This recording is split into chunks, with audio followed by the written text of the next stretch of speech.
How to Train Your Dragon is the newest in a long line of animated movies being remade in live action, except this time it's DreamWorks' turn. Let's get into it. Welcome back to Movie Health Community, the internet's #1 source of health warnings at the movies.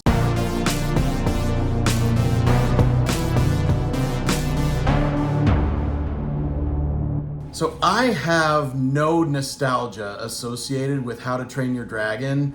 I was a Mormon missionary when that came out in 2010, and I was subject to rules that amounted to a pretty strict media blackout. Rules I was not always very good about, but I did miss the hype around How to Train Your Dragon in 2010. And then in the years since that, I've only seen the original movie once, and I'm actually about to sit down and watch it again with my girlfriend now that we've seen the remake. So let's answer the question that people come to Movie Health Community to have answered.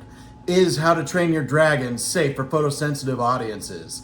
The answer is that almost all of it is. There are a few scenes of blacksmithing where we see swords being sharpened, and those have some sparks that create some strobe effects. We have one very brief scene in an arena that zooms in through the flapping wings of a dragon that are flapping really fast and may create a bit of a strobe effect.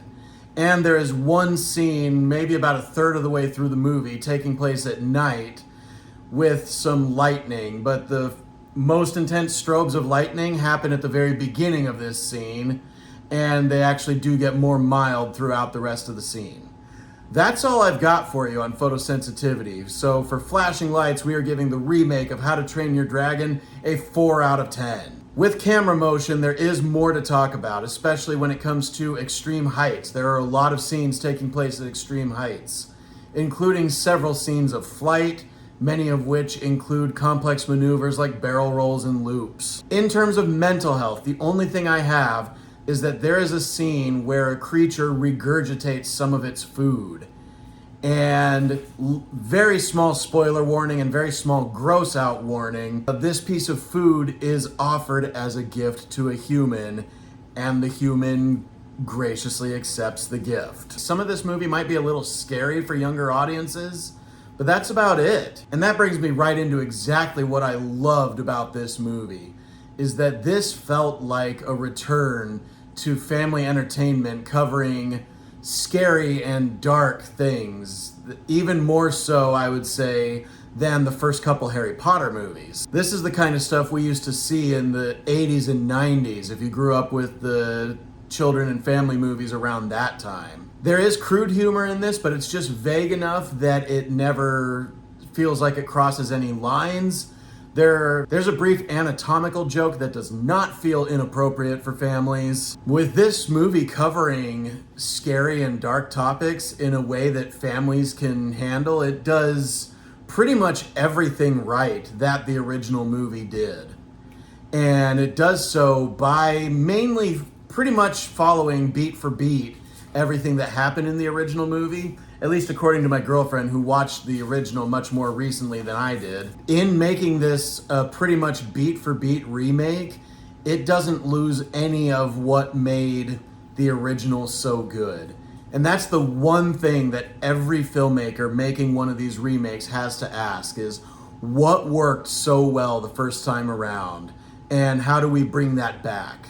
Or what didn't work the first time around, and how do we fix it this time around? That seems like something that a lot of people over at Disney seem to forget asking themselves, but with this movie being directed by the original animated movie's director, it seems like he has a really good hold on what works well and what doesn't about his original, and takes that into account for everything he does with this movie. It's very easy for me to picture a future where Mason Thames is the newest big action movie star, right alongside Tom Cruise or Keanu Reeves, or the comparison I would make is Bruce Willis right now, just because, yes, he is scrawny, but he does all of the action so well as handling all of the emotional moments so well, in a way that Harrison Ford would be proud of. So the only complaint I have about this movie is the fact that it doesn't feel original, in the sense of that's the one big thing that seems to be lacking in Hollywood lately, is that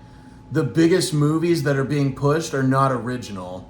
And this movie is an absolute spectacle, but that's its only weakness, is its lack of originality.